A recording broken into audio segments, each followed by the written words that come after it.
سيدنا محمد أشرف الأنبياء والمرسلين وعلى آله وصحابته والتابعين ومن تبعهم بإحسان إلى يوم الدين. اللهم افتح علينا حكمتك وانشر علينا رحمتك يا ذا الجلال والإكرام. اللهم افتح علينا حكمتك وانشر علينا رحمتك يا ذا الجلال والإكرام.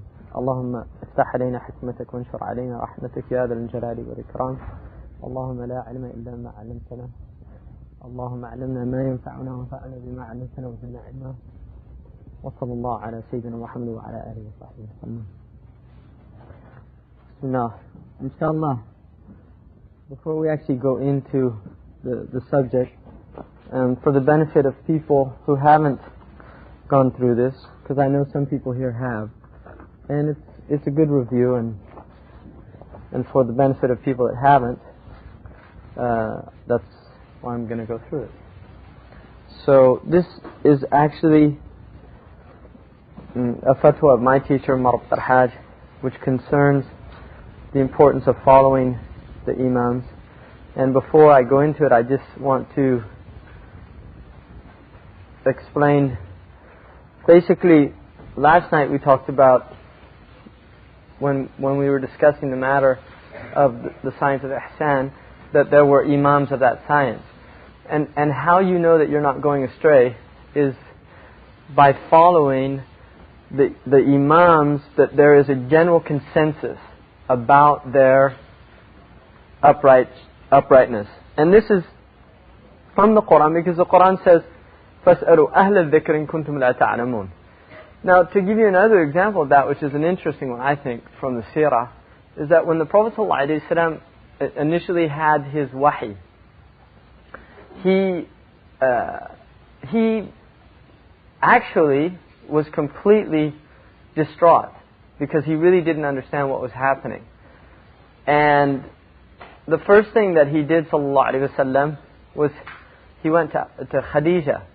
Now Khadija was the closest person to him, and so it would be natural that he would go to his wife and tell her what was happening. In other words, somebody that he could trust. Now Khadija al-Kubra, that's what she's called, the great Khadija,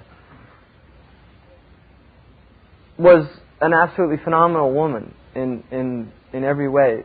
But I think one of the most extraordinary things that we know about her, because we don't know enough about her, because the Meccan period is a period that our information on it is much less than the Medinan period. We know a lot more of detail, because the Medinan period is much more important in terms of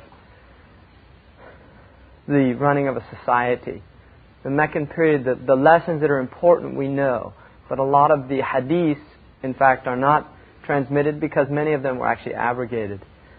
And the later Sahaba, like Abu Huraira, who was very late, is one of the dominant translators of hadith. So during what she did was she said that we should go to Waraqa bin Nawfal.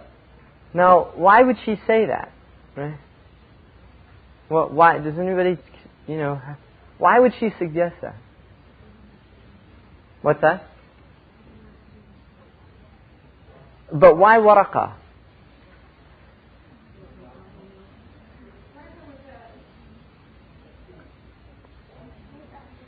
He was Ahl al-Dhikr. He knew something about this phenomenon that neither of them knew, because he was somebody who had knowledge of revelation.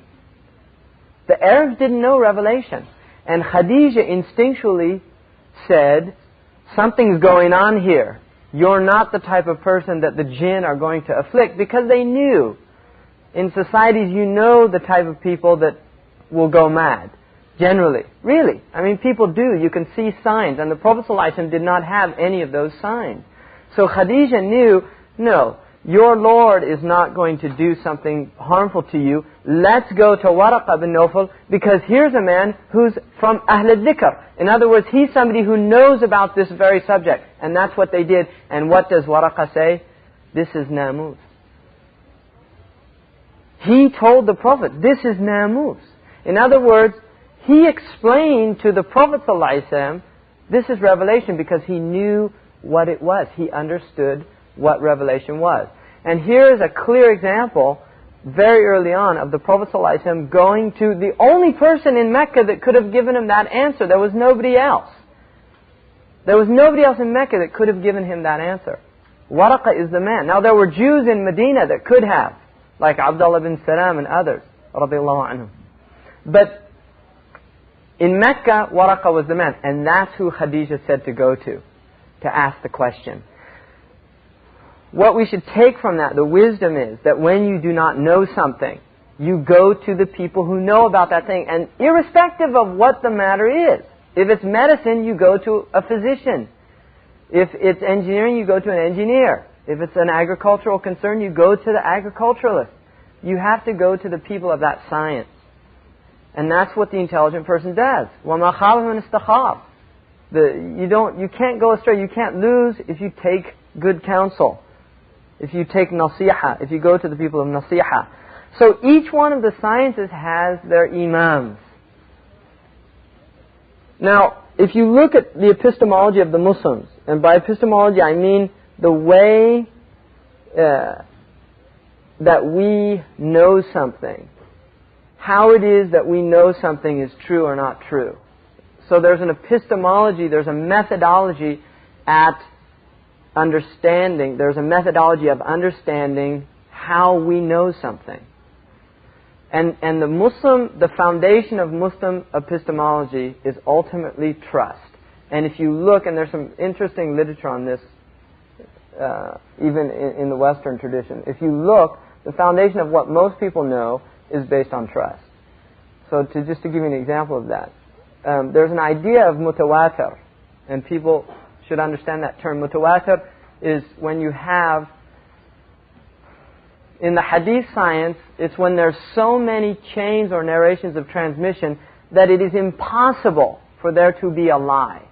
There could not have been a conspiracy of people agreeing to tell a lie, because it's just too diverse. Now, I personally think, and this is my own opinion, I think that the ulama use mutawatir as a foundation for truth in Islamic epistemology. And I think that probably it's no longer true with modern media, because you have the power now to disseminate information all over the earth that's blatantly false propaganda. You did not have that power before, but it is in the hands of certain people now. And you can literally put false rumors all over the world. You can create images on television because everybody's hooked up to CNN, whether they're in the Middle East, whether they're in America, whether they're in China or Russia, and very easily they could put images that are doctored or false, and suddenly it becomes mutawatir knowledge, right? Virtual wars and things like that. So when you look at the idea of mutawatir, if somebody tells you where is Malaysia, which is a bad example because a lot of Americans don't know that. So we should say I don't know about Canadians, but Americans wouldn't. If you'd say where is England, probably still a lot of people don't know that anymore. But generally that's considered mutawatir knowledge, right? Most people will say it's an island off of the continent of Europe, and it's actually part of Europe. It's north, right, east of the American continent, north, northeast. And that's mutawatir. Now, whether you've been there or not, you believe that, right? If you've never seen England, I don't think there's anybody here who hasn't been to England that would deny it. They'd say, no, absolutely not, doesn't exist. And I say, why? And you say, because I've never seen it, right? Even if you haven't seen it, you believe that it exists. Why? Because enough people believe that it exists and have been there, right? And seen it. So like that, information based on trust is transmitted through generations, right? Now, in the Islamic ethos, we have trustworthy people. In other words, we have what's called mahallu thiqa. And one of the words for a trustworthy transmitter is called thiqa, which is the place where you feel trust there. Wathaqa is, there's trust. Urwat al-wuthqa. in the Quran is called Urwat al-Wuthqa. It's the most trustworthy handle to take hold of. So a thiqa is a person that you trust, is not lying to you. So if you know this person and he tells you, I just came from Toronto and there's a massive fire there, there's no reason for you to doubt that person if you know they're trustworthy and he's saying, I actually saw it. Now obviously it's a higher knowledge for you to go there and actually see it yourself, because now you transmit that to somebody else. So-and-so told me that there's a fire in Toronto and he saw it.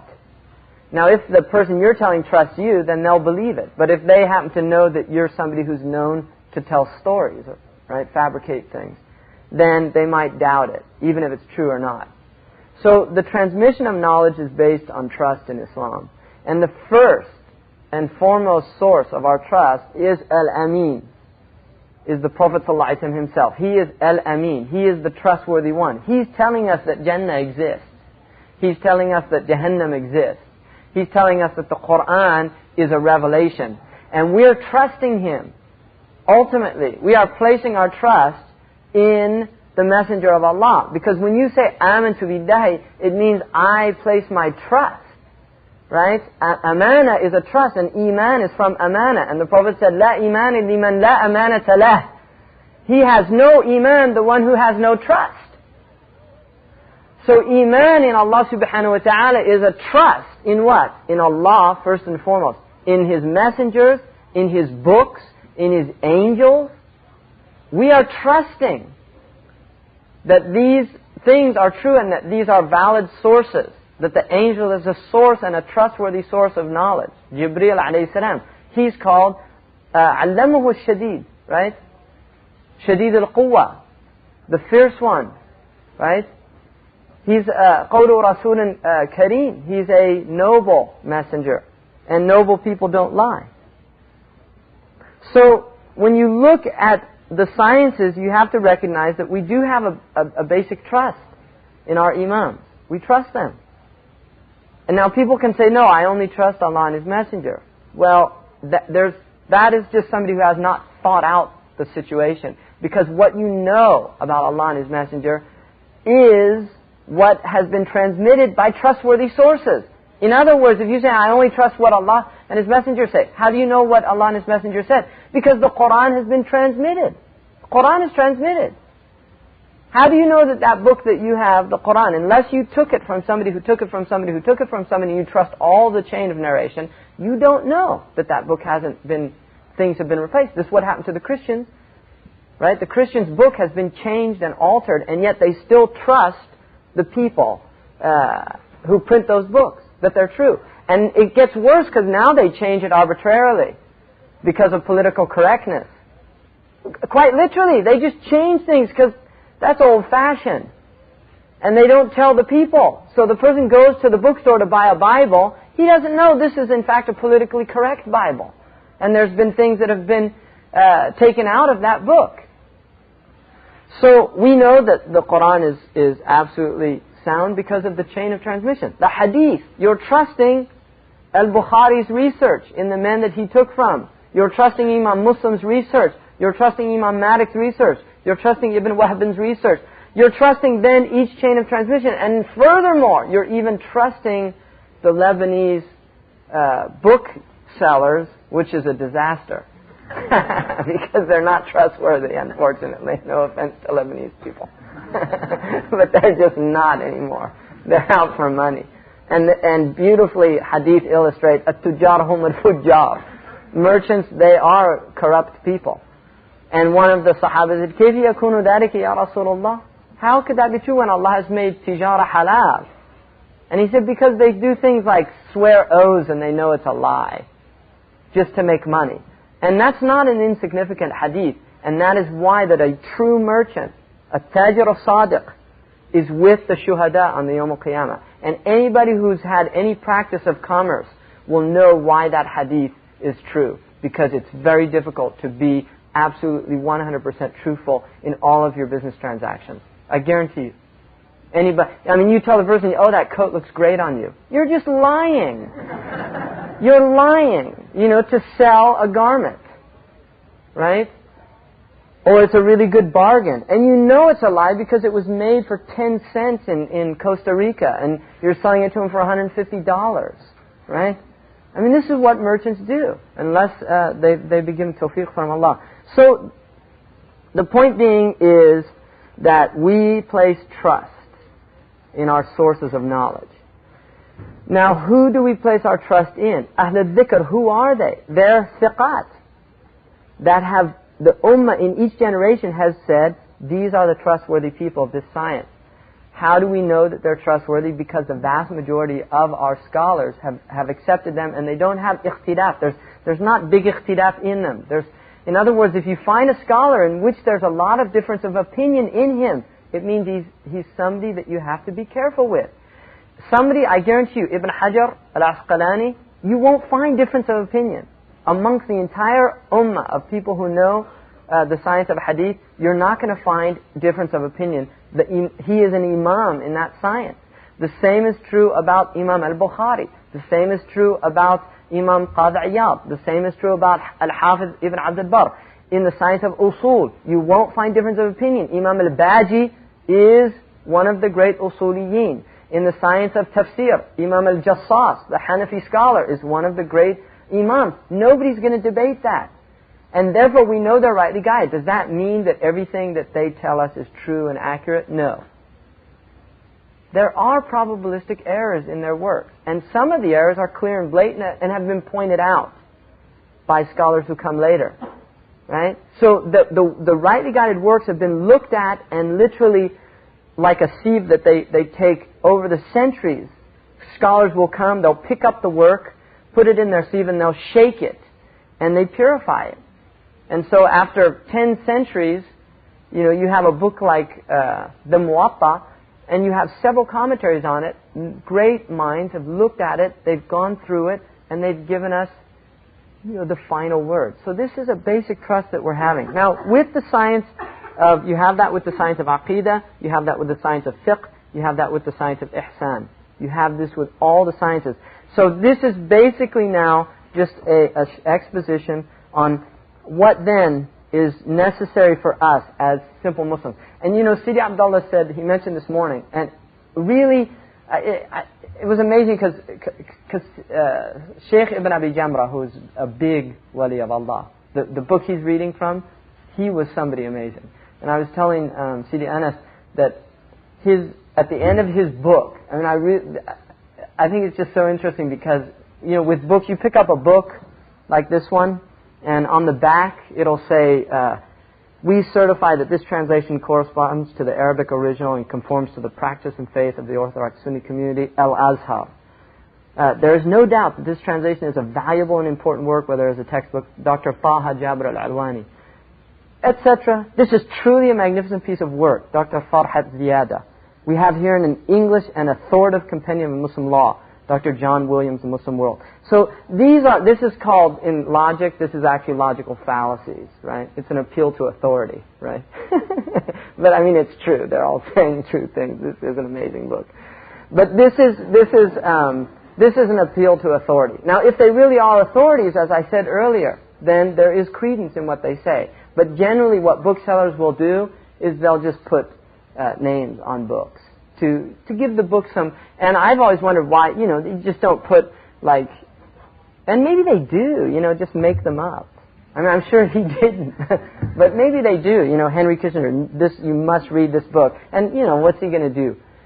Sue the people or something like that, So the point being is that in Sidi Ibn Abi Jamrah's book, at the end of his book, he has 70 visions of the Prophet ﷺ, either seen by him or by others, telling you to read his book.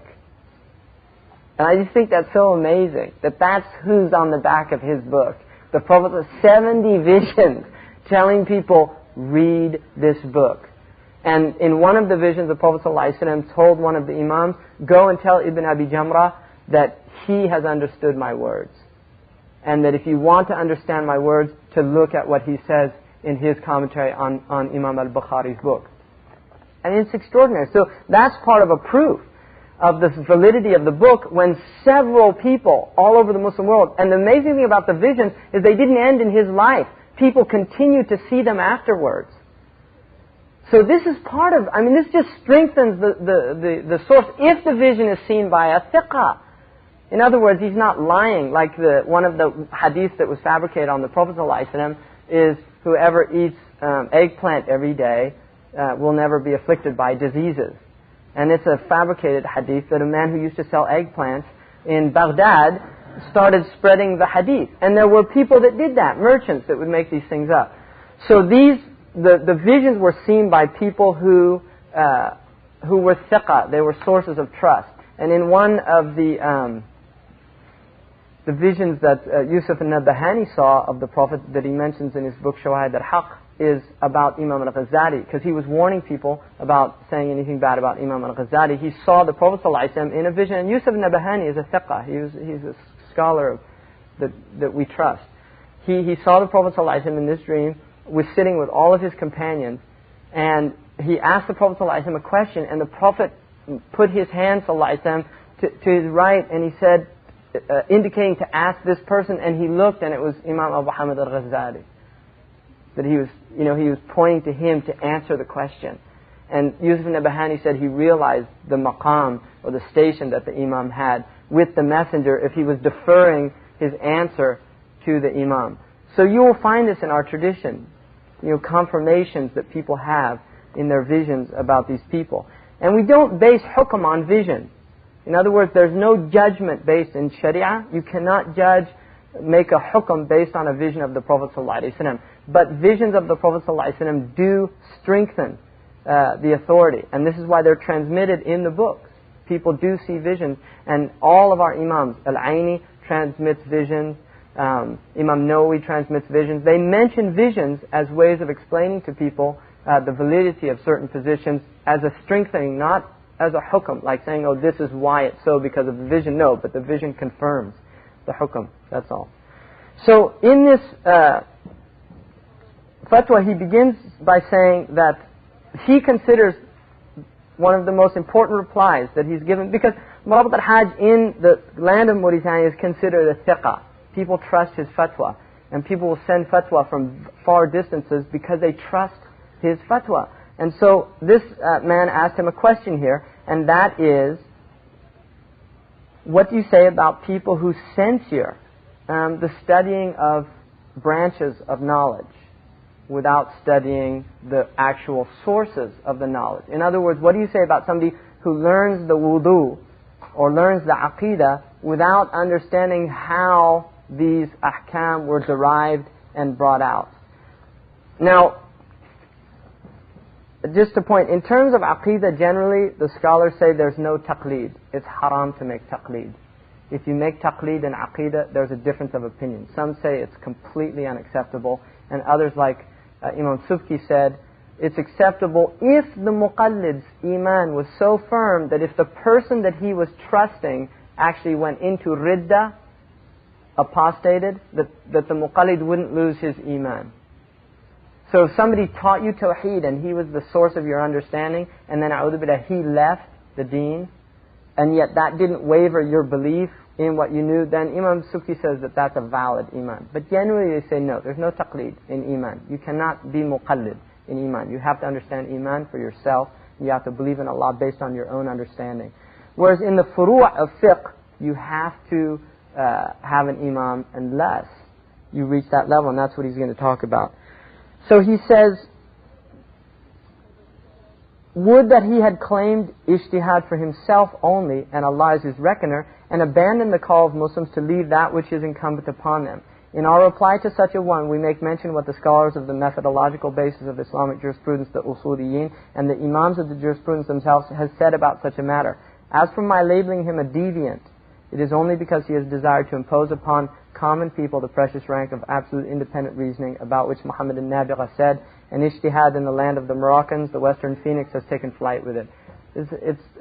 Muhammad al-Nabigha was a famous Mauritanian scholar, and what he was saying was the Western Phoenix, the Anqa Mughribi, was a bird, mythological bird that they said used to come out of Arabia every 500 years and go to Egypt and would steal like babies and things and then go back. And so it's a mythological bird. What he's saying is the mujtahid comes every 500 years. So ijtihad, the anqa, the phoenix, came and took ijtihad away. And we just haven't seen it for a long time. So he's saying, I say in reply to the following qualified scholarship, taqlid is an obligation on anyone other than absolute mujtahid.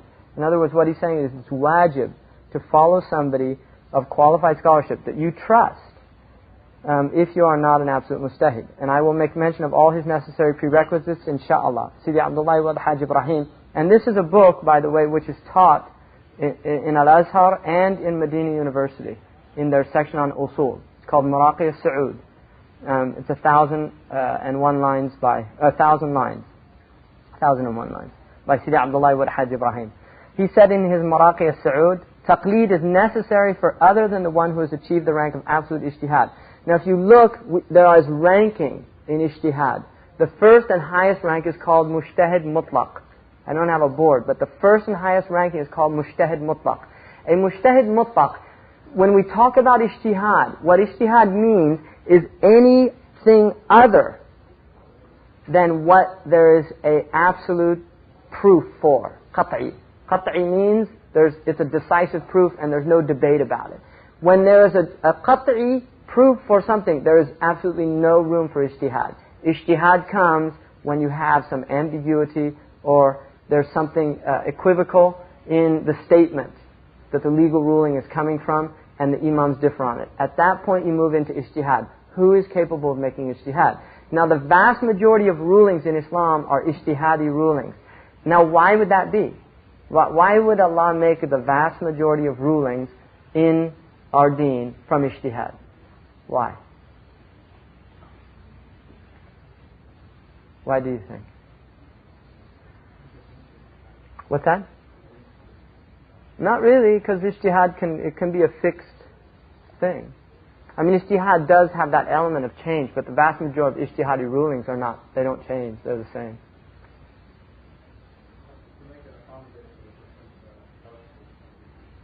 Okay, I think there's something there that you have different cultures and different understandings.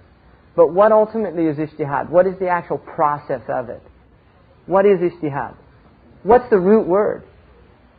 Jihad, right? That's the root word. So why would Allah make ijtihad the vast majority of legal rulings coming out of ijtihad? It's لَعَلَّكُمْ تَعْقِلُونَ نَنْزَلْنَاهُ قُرْآنًا عَرَبِيًّا لَعَلَّكُمْ تَعْقِلُونَ. We sent this down as an Arabic Quran to force you to use your intellects. And the nature of Arabic is that it is an equivocal language. I mean, the Arabs have a whole science of tawriyah. They have a whole science of literally saying one thing that has possible different meanings. The language is filled with it.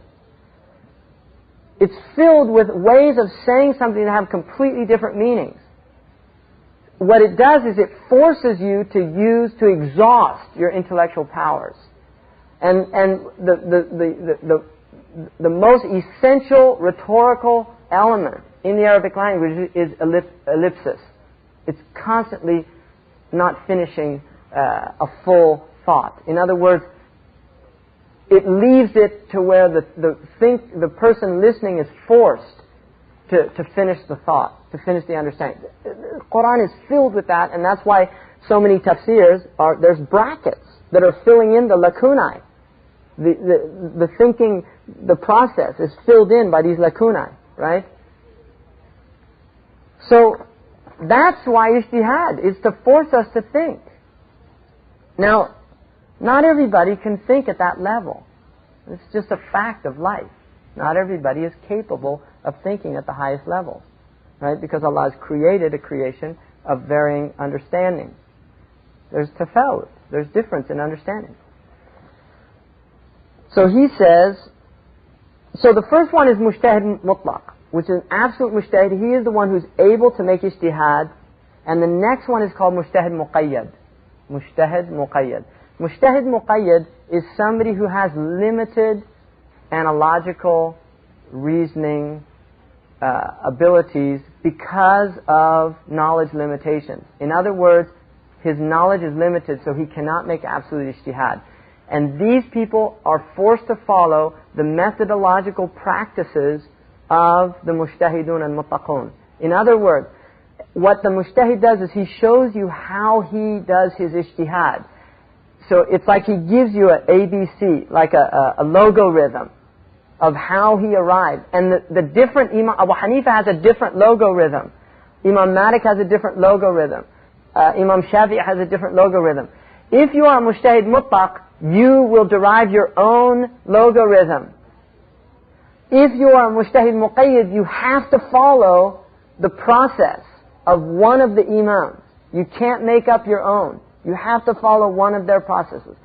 And then the third category is called mujtahid murajjih. This is a mujtahid who looks at what the mujtahidun and muqayyadun have done, and he decides which one is the best opinion. In other words, he can look at the varying ijtihad. He doesn't do independent reasoning himself, but he's able to do ijtihad by looking at how they arrived at it and what proofs they're using, and to decide this opinion is better than that opinion. So for instance, in the issue of qabl or sadl in the Maliki madhab, most of the mujtahidun and muqayyadun went with the sadl is the dominant opinion. That's the dominant opinion. But there are murajjihun in the madhab who said no, the proofs for qabl are stronger. And they went with that. Like Ibn al-Arabi or al-Lakhami, Imam al-Lakhami. Now, interestingly enough, very few people in this ummah have reached the level of ijtihad of tarjih, the third level. Very few, only a handful in all the madhabs. Very few people. I mean, you think of some of the great imams, and they weren't mujtahidun murajjihun. Now, the next level, the fourth level, is mujtahid ifta. And this is the mujtahid who can give a fatwa. He can tell you what the dominant hukm is. And he can also, if there's a new nazila, he can make ijtihad. In other words, if it's a matter that there's no precedent, he's not able to go back and look at previous imams, he's able to give you a fatwa based on qiyas or based on masalih al-mursala or one of the usuli principles. I mean, analogy or general good, things like that, utilitarian purposes.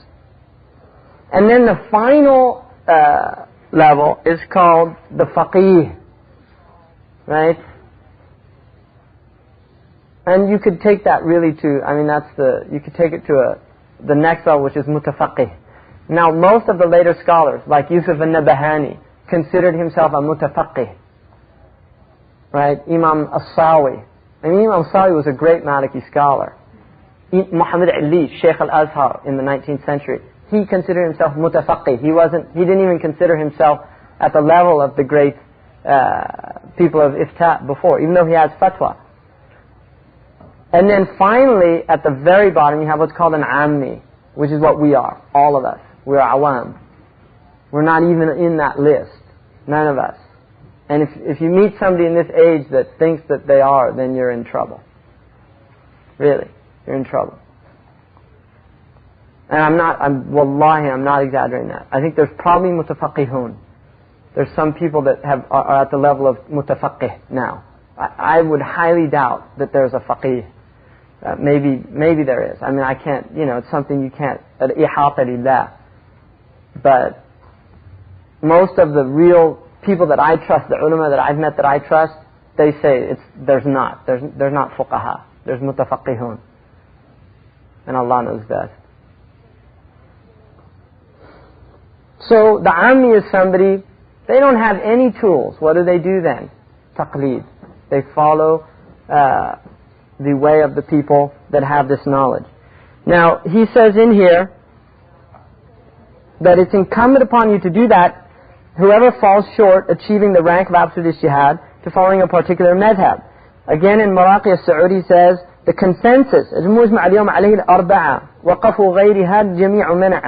the consensus today is following one of the four, and all have prohibited following others. In other words, all of the ulama, and he's saying this 200 years ago, all of the ulama have prohibited following other than these four madhabs. It's mamnu', it's prohibited to do that. He says in Nashr al-Bunud, his commentary on this, This means that the consensus of scholars today is on the four schools of thought. I mean by them Malik, Abu Hanifa, Shafi'i, and Ahmad. Indeed, all of the scholars have prohibited following any other school of an independent absolute mujtahid since the 8th century when the school of Dawood al-Zahiri died out. So in the 8th century, the last school that was permissible outside of the four was the school of Imam Abu Dawood al-Zahiri, which was called the Madhhab al-Zahiri. And there's some people trying to revive that madhab now. Literally, they want to follow Madhhab Abu Dawood al-Zahiri. If a madhab dies out, even though it's all written, why can't it be revived? Allah yubarak fikum. There's no chain of transmission. It's stopped. And that's the whole point of the deen. That's the secret that we have. There is a chain of unbroken transmission. And if it stops, Allah has cut it. The chain is cut and you can't go back and reestablish the link because the link is human beings. They're the links in the chain. They're the hamalat al-ilm. They're the people that carry the knowledge to each generation. And as time goes on, it gets weaker and weaker. That's why it's much easier to break towards the end. The first, if you were holding on to that first part, Allahu Akbar. But as time passes, it gets weaker and weaker. Right?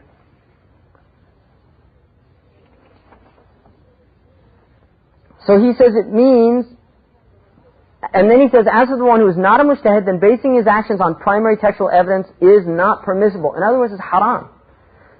He says in Nashr al-Bunud, it means that it is prohibited for other than a mujtahid to base his actions upon a direct text from either the book and the sunnah. Even if its transmission was sound because of the sheer likelihood of there being other considerations such as abrogations, the nawasikh, limitations, taqlid, muqayyad, specificity, like if it's khas, certain situations, other matters that none but the mujtahid fully comprehends with precision. Thus, nothing can save him from Allah the Exalted except following a mujtahid. Imam al-Qarafi, one of the great usuli scholars, says, quote, and beware of doing what some students do when they reason directly from the hadith and yet they don't know their soundness, let alone what has been mentioned by the imams concerning the subtleties involved in them. By doing this, they went astray and led others astray.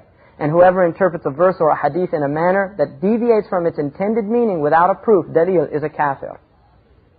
That's Imam al-Qarafi. It's not, it's not a game. I mean, the point is these imams were literally saying, don't mess with it. This is about people's akhirah.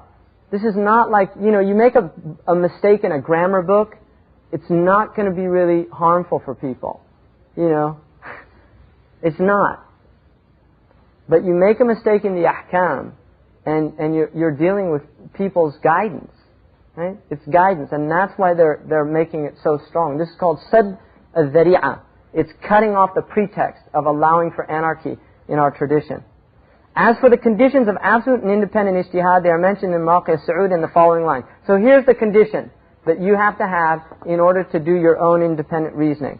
The word faqih is synonymous with the word mujtahid. In classical, this is the haqiqah, this is the meaning of faqih is really mujtahid, even though it has meanings that are urfiyah, right? But that's the real meaning. Coupled with those things which bear upon him the burden of responsibility, such as his being of extreme intelligence by nature. He has to be intelligent. And there is some debate about one who is known to reject juristic analogy, like qiyas. In other words, the Zahiri people rejected qiyas, but in fact they did qiyas, they just semantically called it something else. And they have qiyas, but they reject it semantically more than they do actually in practice. And there's people now that do that because they're trying to revive his madhab. He knows the juristic responsibilities through intellectual proofs, and thus a clear transmitted proof indicates otherwise. In other words, this is called bara'at al-asliyah. The faqih has to know that everything is permitted unless there's a clear proof against it. And the onus is on the one claiming that something is haram. The onus is on the one claiming that something is haram. And the muthbit is muqaddam ala nafi. If you have one person saying it's haram and the other person saying it's halal, and they both have their proofs, usul says the one saying it's halal is the one that you follow. In other words, we're affirming ummah before we're negating in our usul. Right? Because it's Hanafiyat as-Samha, it's a forgiving tradition. It's generous. And then he says, here he goes on to mention the other conditions. he has to have the sciences of grammar. What does that mean? Does it mean you know the Ajurumiyya? No. And you have to be a master in the science of grammar. Not basic level. You have to understand adawat. You have to understand the subtle meanings of all of the different huruf. You have to understand muqaddim, mu'akhar. You have to understand all of the subtleties of the Arabic language, because that's what the revelation is in. You have to know prosody. You have to know versification. Why? Why would you have to know the science of poetry? Why would a mujtahid have to know poetry? Allah says, مَا عَلَمْنَهُ الشَّعْرُ وَمَا يَنْبَغِي لَهُ. We didn't teach him poetry, and it's not appropriate for him to use it. Why would you have to know poetry? Allahu Akbar.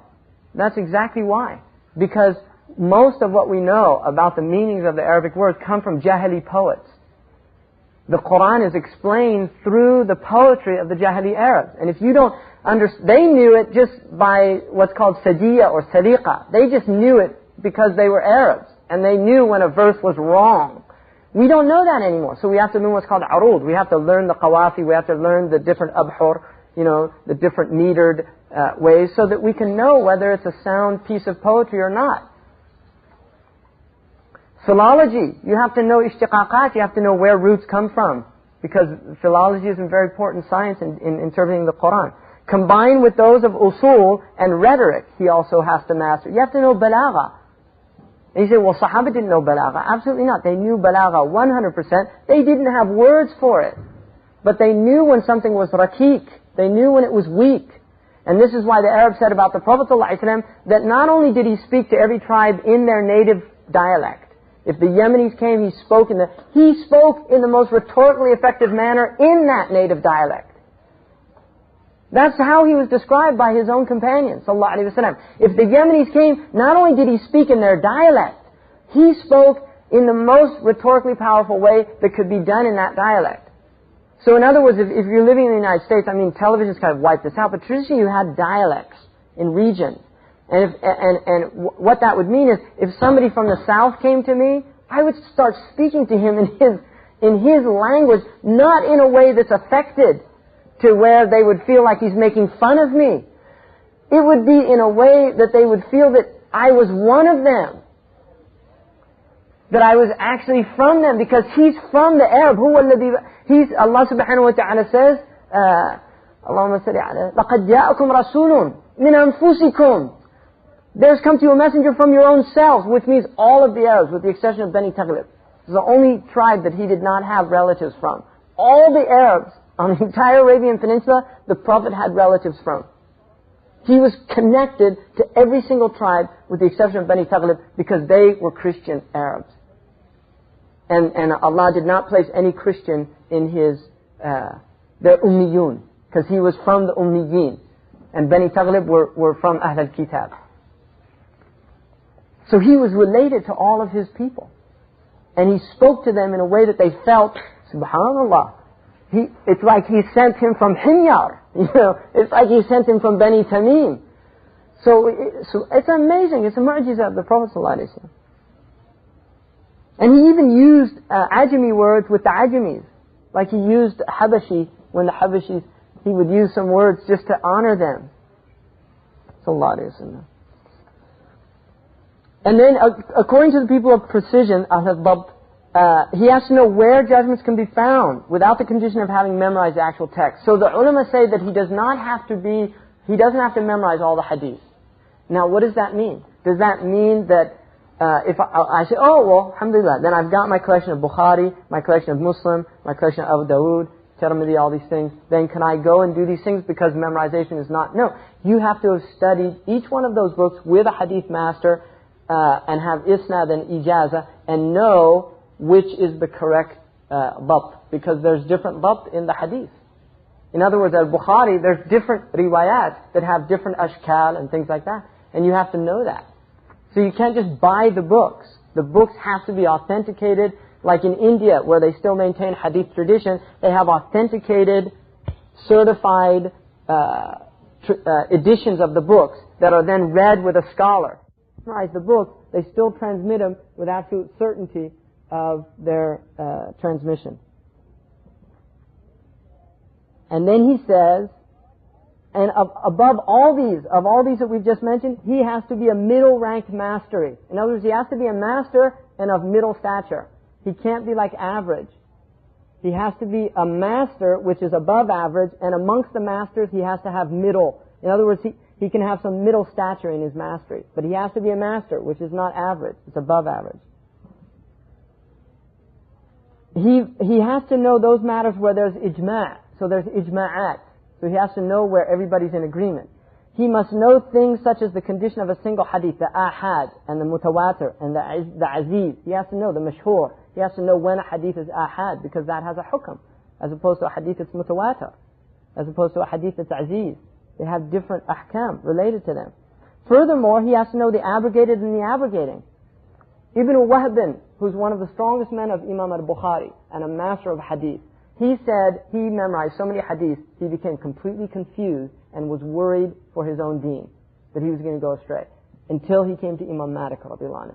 And then he would relate the hadith to Imam Malik and he would say, da'a hada, khudh min hada, da'a hada, hada mansukh, hada muqayyad. You know, he would tell them, this hadith, yufassiruhu, this hadith. And he went through all the hadiths until, khalas, he knew what was valid and what was no longer valid to follow. Right? And that's why Ibn Uyayna said the hadith is mudalla. It's a place where people go astray except for the people of fiqh. They're the people. Even al-Bukhari was not a faqih. There's some debate about that. He generally follows the tabweeb of the fuqaha. But he's not considered a faqih. He was not a mujtahid. Despite the fact he memorized all those hadiths, he was not, and if you look, he's not interpreting the hadith. Rare exception, he makes some ta'liq. But generally he's not. He's a transmitter.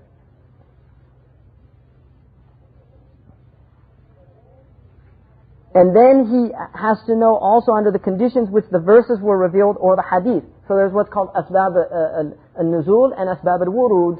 Asbab al-nuzul relates to the ayat. He has to know what the circumstances were when the ayats were revealed. Asbab al-wurud means he has to know what the circumstances in the hadith.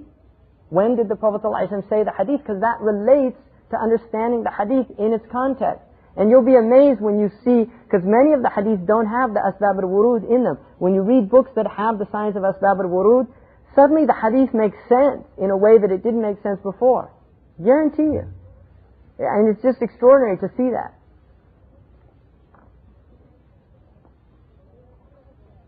And then Muhammad Ilish, great scholar from Al-Azhar, was asked once. Now, this is, I think, the key to this whole point that Murabit al Hajj is making. So after he tells you all this, he says, now, consider all of the above mentioned, rahimakallah, may Allah have mercy on you. Think about what he's just said. Because this is agreed upon, these conditions. This is not... And you see for yourself whether your companion, in other words, whether the person's saying, no, you have to follow the book and the sunnah and not the imams. See for yourself whether he's characterized by such qualities and fulfills these conditions. And then Murabit al Hajj says, and I highly doubt it. More likely he is just pointing people to himself in his demands that the people of this age take their judgments directly from the book and the sunnah. كَمُسْتَدِلًا عَلَى نَفْسِهِ. He's saying, look at me. Now, that's getting into the psychology of why people do things, right? Which is, it's a painful thing. You know, to really look at what are our motivations and why are we doing things and what is this about. The Arabs say, خَالِفْ تُعْرَفْ. Go against the grain and people will point at you. Right? Be a maverick and people will point at you. Sayyidina Ali once was in a masjid in Kufa and there was a qassas there. And the Sahaba hated the qassasin. People that used to tell stories,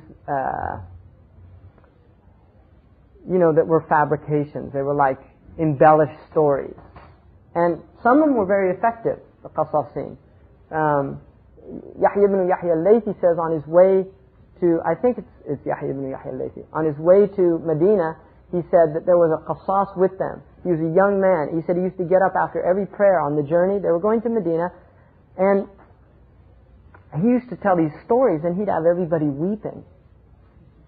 And he said that the people were very affected by him. And when they got to Medina, he got up after the prayer and he started to tell his story, and the little children in the mosque threw sandals at him and told him to, be quiet. And he was stricken by, he said, what's going on? What? And he looked at one of the men from Medina, and he said, if the little children hadn't done that, we would have been forced to do it. We don't have qasasin in the masjid of the Prophet. We don't have these people in the masjid. This is a place to learn the deen. Right? And so the Sahaba didn't like qasasin. One man was telling a story, and Sayyidina Ali wasn't listening to him. He was talking to his people. And one of the men said, أَتُعْرِضُ عَنْ هَذَا? And he looked over at the man and he said, هَذَا الَّذِي يُنَادِي أَعْرِفُونِي أَعْرِفُونِي. This guy over here who's saying, look at me, look at me. That's a painful analysis, right? In other words, look how clever I am, look how... That's what he's pointing out, that there's just ego. That's all we're dealing with. It's just raw ego here. And there's a man I know, Muhammad Abu Bakr, he's from Ghana, and he's a very, very interesting scholar. But he told me once, I was at this conference, and he said, for me it's painful to see so many people that are just really just displaying their pathology in public arenas.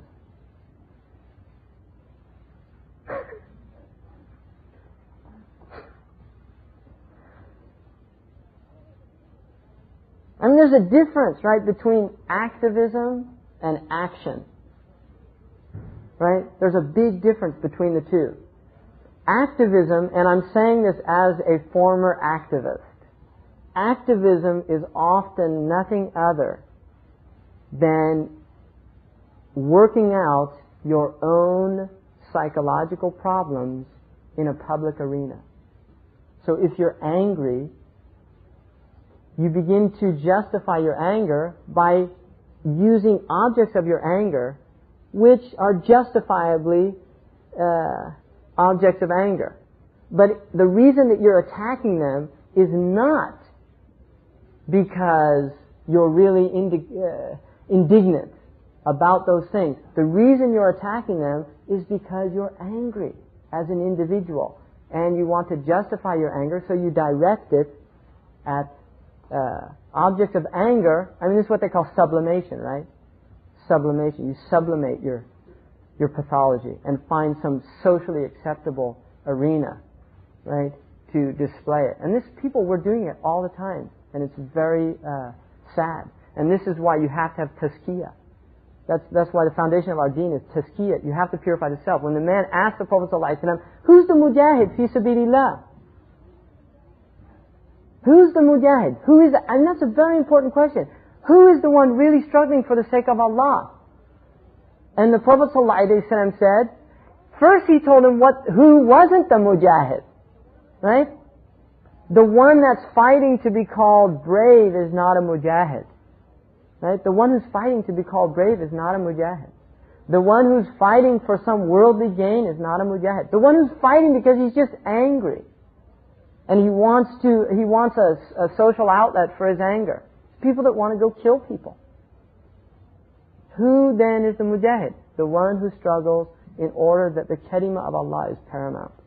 That's the mujahid. There's no ulterior motive there. And that's why one of the first people to be thrust into the fire is the so-called mujahid. When Allah says, what did you do with your life? He said, I struggled in your way. He said, you're a liar. You went out and fought to be called a brave man. And you got your reward. In other words, people said you were a brave man, and that's why you did it. So, you get your reward. So that's what he's saying. Look at what's going on. What's the underlying thing here? Why is this person doing that? Because our tradition is simply based on just saying, I don't know anything, and admitting that fact. And then just saying, I'm going to follow people who know. Simple as that, right? Rumi's story about the three fish, right, in the lake, when the fisherman comes, and the first fish says it's time to head for the ocean, and he sets out on the journey. The second fish says, he's the most intelligent fish in the lake, and if he's going, I think I should go. And he tells the third one, come on, let's get out of here. The third one says, no, that's a big lake. Don't worry about it. And he takes off, and the third one gets caught by the fisherman in the net, and then he's put in the frying pan, and then in the frying pan he says, if I ever get back to the lake, I'm heading for the ocean. Right? So Rumi says that, the first one are the prophets. They're the ones that head for the ocean. And the second are the people who are intelligent enough to follow the prophets. And the third are the people that in the fire, they're the ones saying, Laytani lam attakhidh fulana khalila. Would that I didn't take so and so. It's too late. Right? So we follow. That's what we are. We're followers. We're atba'. We're people who follow. So he says, what do you say in this thing, Muhammad? He says, what do you say about somebody who says that he follows the Quran and the Hadith, and then he says about people who follow the imams, I say Allah and His Messenger say, and you reply Malik says, and Ibn al-Qasim or Khalil says, and it's interesting, this is 100 years ago. So things haven't changed. This is a recent thing. It's only 100 years old. This movement is only 100 years old. And that's it. 100 years ago, we still hear this. It's like a direct quotation of what a lot of people now say. I say, Allah and His Messenger say, and you tell me the madhhab of Imam Malik says? Here's the hadith, brother. What are you following? Are you following Malik, who said himself, everybody's speech is put before Allah and His Messenger, and if it doesn't correspond, then you throw it out? And I tell you the Ma'soom said, and you tell me somebody who can make a mistake says, so what does he say about that? My answer to this is as follows. Alhamdulillah wa salatu wa salam ala rasulillah. It is not permissible for a common person to abandon following the four imams and take directly from the textual sources of Quran and Hadith, for the simple reason that this entails a great many conditions that have been clarified in the books of Usul. Moreover, these conditions are rarely met by the great scholars, especially in these last days, in which Islam has become a stranger just as it began a stranger. Ibn Uyayna said, the hadith are a source of error except for jurisprudence. What he means is that people other than the scholars might interpret a tradition based on an apparent meaning, and yet the hadith may have another interpretation based on some other hadith that clarifies the meaning, or some proof that remains hidden. After a long discussion, he remarks, as for their saying, how can you leave Quran verses and sound hadith and follow the imams in their ijtihad, when they have a clear probability of error, whereas the Quran and the Hadith can't have error? His answer to them is as follows. Surely the following of our rightly guided imams is not abandoning the Quranic verses or the sound Hadith. It is the very essence of adhering to them and taking our judgments from them. This is because the Quran has not come down to us except by the means of these very imams, who are more worthy of following by virtue of being more knowledgeable than us in the sciences of abrogating and abrogated, absolute, conditional, equivocal, and clarifying, the probabilistic and plain, the circumstances surrounding their revelations and their various meanings, as well as their possible interpretations, various linguistics and philological considerations, not to mention the various other ancillary sciences involved in understanding the Quran needed. Also, they took all that from the students of the companions, who received their instruction from the companions themselves, who received their instructions from the lawgiver himself, may Allah grant him peace and safety, divinely protected from every mistake, who bore witness that the first three generations of Muslims would be ones of virtue and righteousness. Furthermore, the prophetic traditions have also reached us through their means, given that they were also more knowledgeable than those who came after them concerning the rigorously authenticated sahih, the well authenticated hasan, the weak da'if, and as well as the marfu', the mursal, the mutawatir, the ahad, the mu'dal, and the gharib transmissions. Thus, as far as this little band of men is concerned, there is only one of two possibilities. Either they are attributing ignorance to those imams whose knowledge is considered by consensus to have reached what is humanly possible of perfection, and is witnessed in several generations by the truthful lawgiver, upon whom prayers and peace, or they are actually attributing misguidance and lack of deen to the imams, who are all from the best generations by the testimony of the magnificent messenger himself. Surely it is not the eyes that are blind, but the hearts in the breast that go blind. As for their saying to the one who imitates Malik, we say to you Allah says, and you say Malik says, or Ibn Qasim or Khalil. What that means is Malik says based on his deep understanding of the word of Allah or the words of the messenger, or of those firmly adhering to the actions of the companions or of the tabi'een who clearly understood the word of Allah and the meaning of the followers. As for the one who leaves their leadership and says Allah said and His Messenger said, he has relied solely on his own understanding, despite the fact that he is incapable of having any precision in the verses and the hadith that he quotes, since he is unable even to provide chains of transmission with any authority, let alone that he lacks knowledge concerning the abrogated and the abrogated, the absolute and the conditional, the ambiguous and the clarifying, the apparent and the textual, the general and the specific, the dimensions of the Arabic, the cause of the revelation, the various linguistic considerations, and other various ancillary sciences needed. So consider for yourself which is preferable. the word of a follower who simply quotes the understanding of Malik and Imam by consensus, or the word of an ignoramus who said, Allah said and His Messenger said, but it is not the sight that goes blind, but rather the hearts and the breast.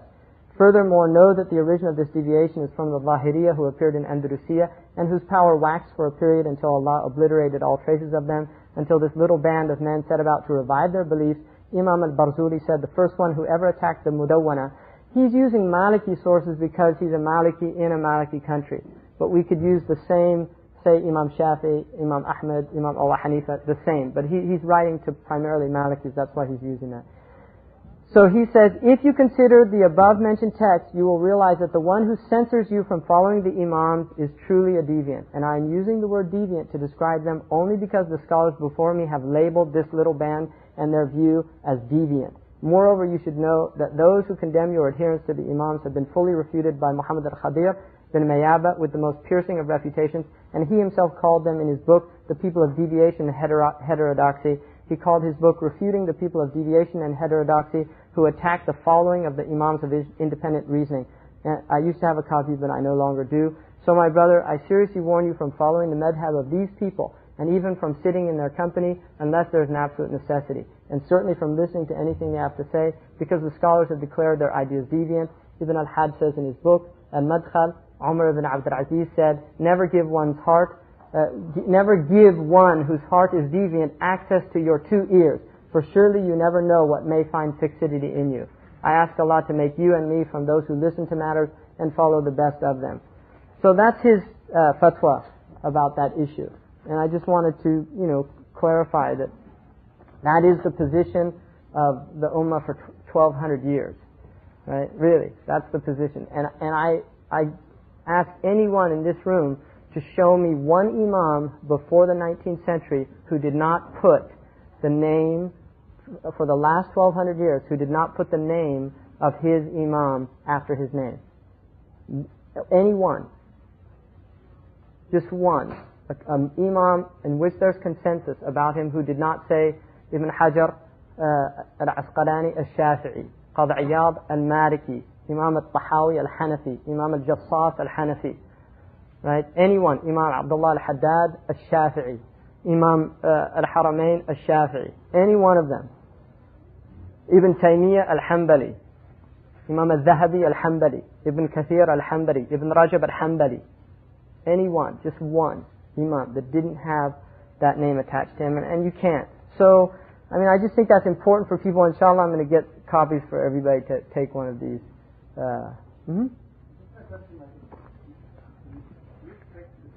Yeah, that's called what's called talfiq, which is like joining the madhabs. It's generally frowned upon by the scholars because that in itself means that you're at a level to pick. In other words, that in itself is a type of maqam, to be able to pick. Not based on there, but you think there's one period? Right.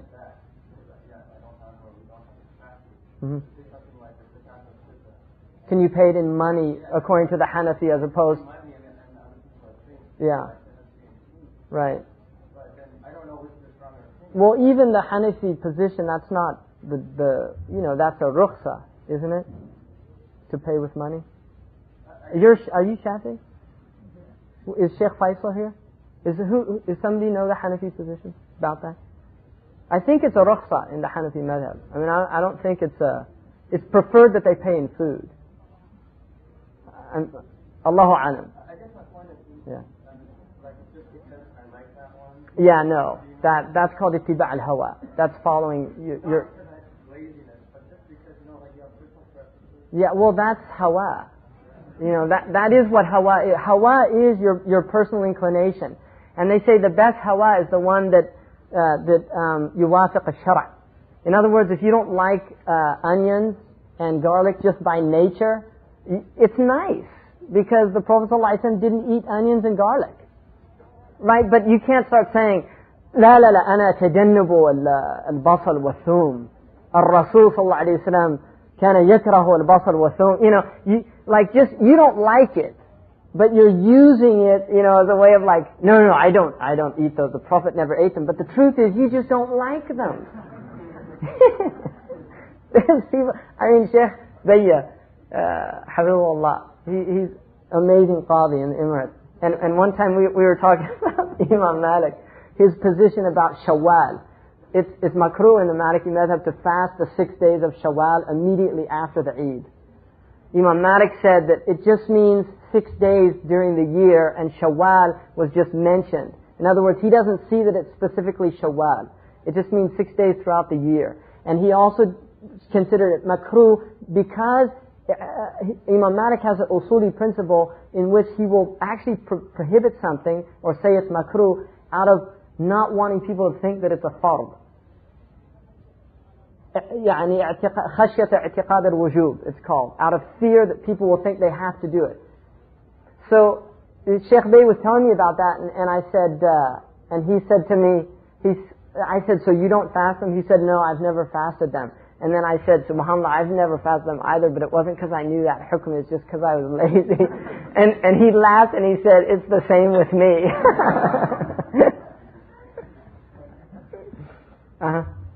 Yeah.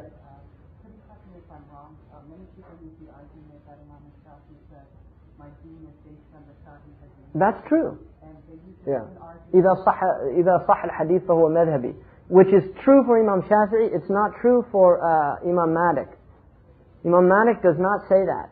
You will not find a statement in which Imam Malik says إذا صح الحديث فهو مذهبي. Imam Malik was actually, Imam Shafi'i was clarifying in that statement his difference with Imam Malik, because Imam Malik considered the actions of the people of Medina to be at the level of mutawatir hadith.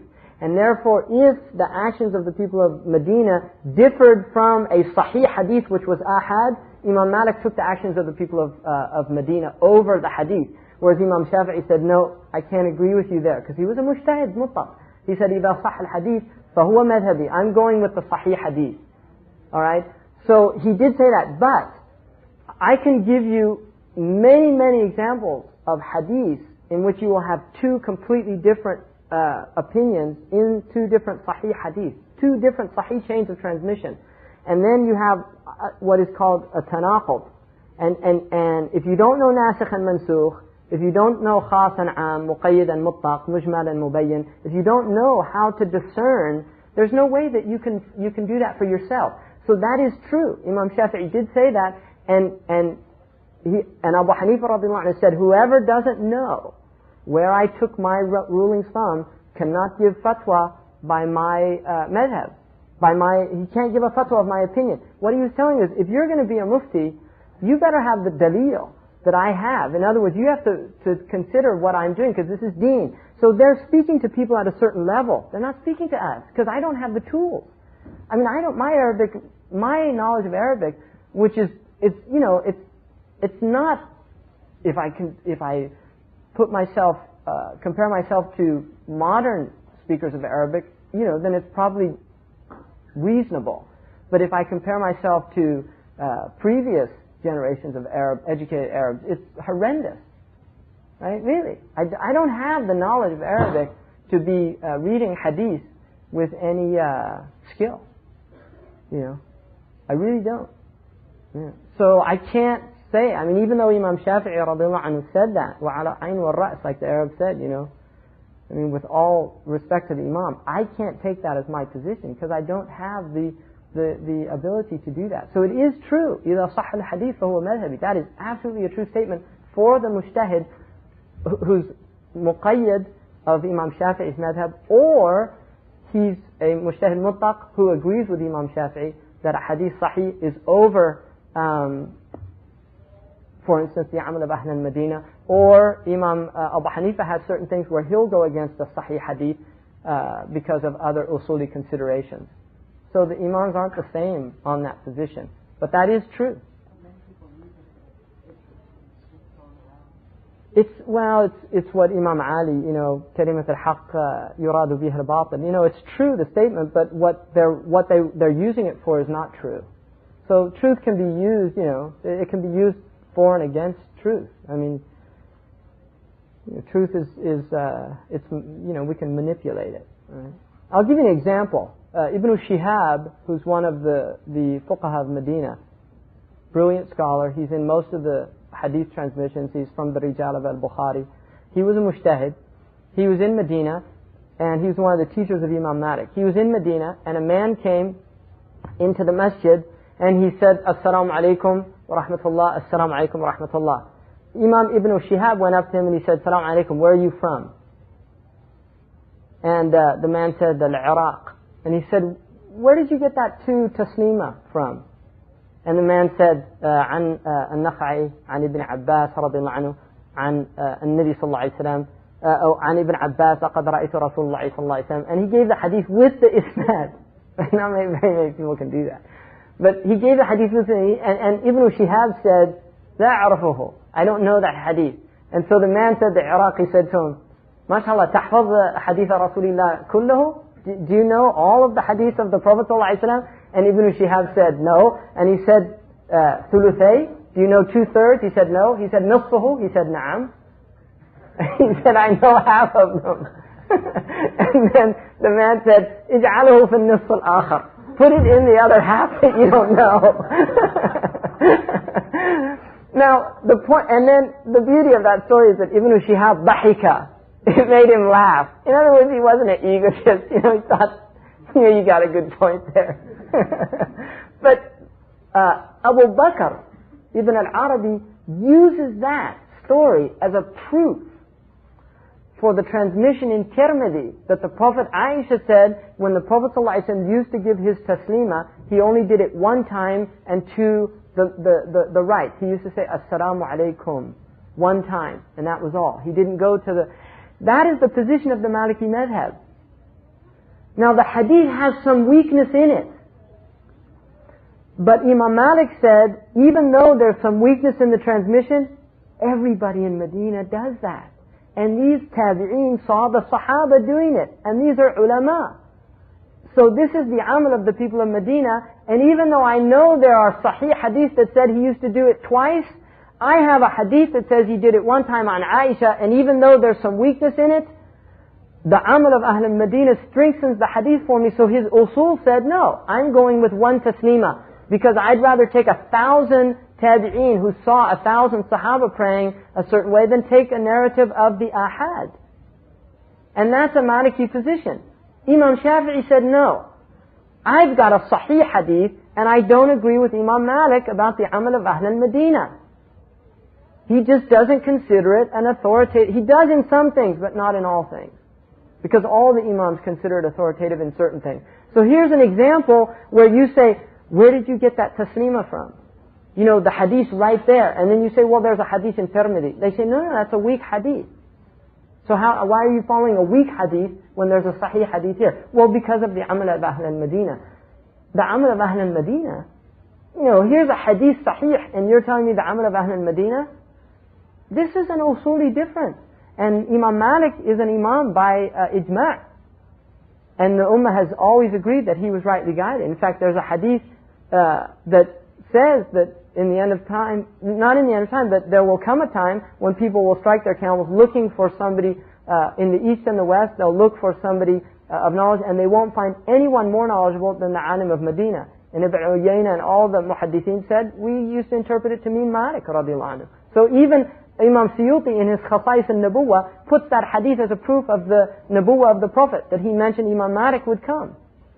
Right? And I'm not, trumpeting the horn of the Maliki Madhhab. I'm not. Because they're all, as far as I'm concerned, they're all equal. Wallahi. And I say that. Qalban wa qaliban. All the Madhhab are equal in my estimation. They're all rightly guided. I don't have anything to say about any of them or say, this one's better than that one. No. I became Muslim through Malikis, and then I went and studied with Mauritanians. That's why I'm Maliki. Shaykh Nuh is an American from the West Coast who became Muslim with Syrians who were Shafi'is, and he became a Shafi'i. Had it been reversed, I'd be telling you stories about Imam Shafi'i instead of Imam Malik, and right? It's simple as that. So there's no ta'assub, there's no point of saying, no, this is the right way and there's no other way or something like that. Uh-huh.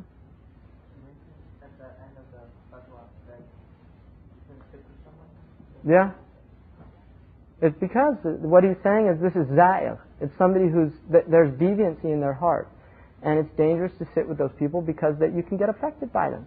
Imam al-Awza'i, when he saw people of bid'ah walk by, he used to plug his ears And somebody asked him why he did that. And he said, I heard two of them talking 20 years ago, and it's still ringing in my ear. No, there's things people tell me, I don't want to hear them.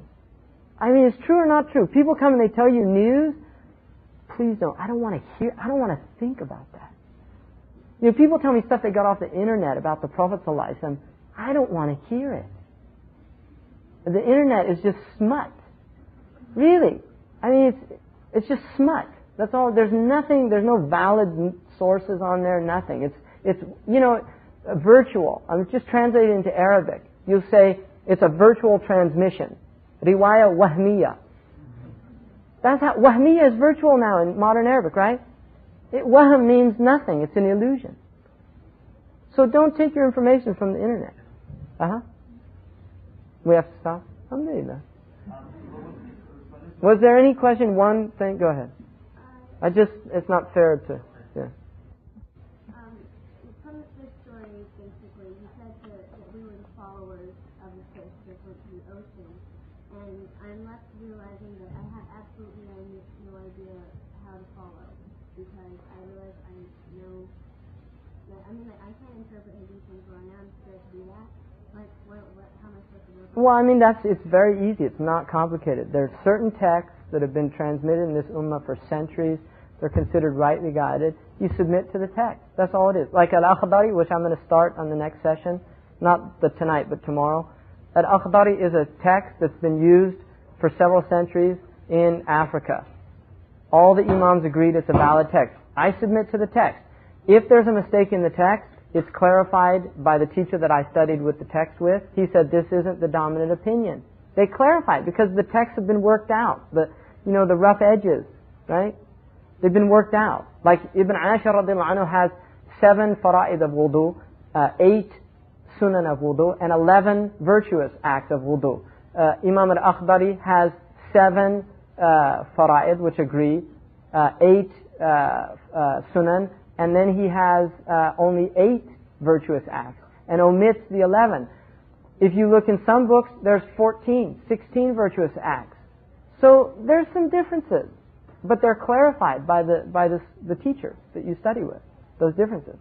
And that's why, I mean, the text that I teach, alhamdulillah, all the texts that I teach, I studied with a teacher. I don't teach anything, inshallah, that I didn't study with somebody. I don't. Or didn't get permission to teach to them. So I don't. Which doesn't mean I'm not going to, I make mistakes. You know, but inshallah is what I say. I'm not going to make big mistakes, inshallah. In other words, no, seriously, I'm not going to, that's the thing. Hopefully, I'm not going to make big mistakes that, that are dangerous. I mean, I might one time say there's 10 fada'il instead of 11, right? And that's something that can be clarified easily. It's not something, but I'm not going to tell you, that Allah is in every place with His essence or something like that. Because that's a big mistake. That's not a little mistake. Right? Or that the world is eternal, which some of the imams said, right? There are imams that said that. Ibn Rushd was accused of saying that, Allahu A'lam, right? But some of the imams said that. Ibn Taymiyyah says that in one of his transmissions, that the world, and this was a belief of some of the imams, that the world was eternal. In other words, the matter that the world was made up of was eternal. It's a Greek philosophical belief, the hayula. So, or that the fire goes out. There's some ulama of Islam that said the fire goes out. Yafna, an-naru tafna. That's a big mistake. That's not a little mistake. So those type mistakes, inshallah, you won't hear those from either Abdullah or myself. Inshallah. Or Shaykh Ahmed or, Shaykh Faisal, inshallah. And that's not isma. It's not that it's being ma'soom. It's that we adhere to the text that we're teaching. And the text has an isma. See, the ijma' is ma'soom. People forget that. The ijma' of the ummah is also ma'soom. It's not, the Prophet is ma'soom, the Book of Allah is ma'soom, the Sunnah in its totality is also ma'soom. The individual hadiths are not ma'soom unless they're mutawatir, but the Sunnah in its totality is ma'soom.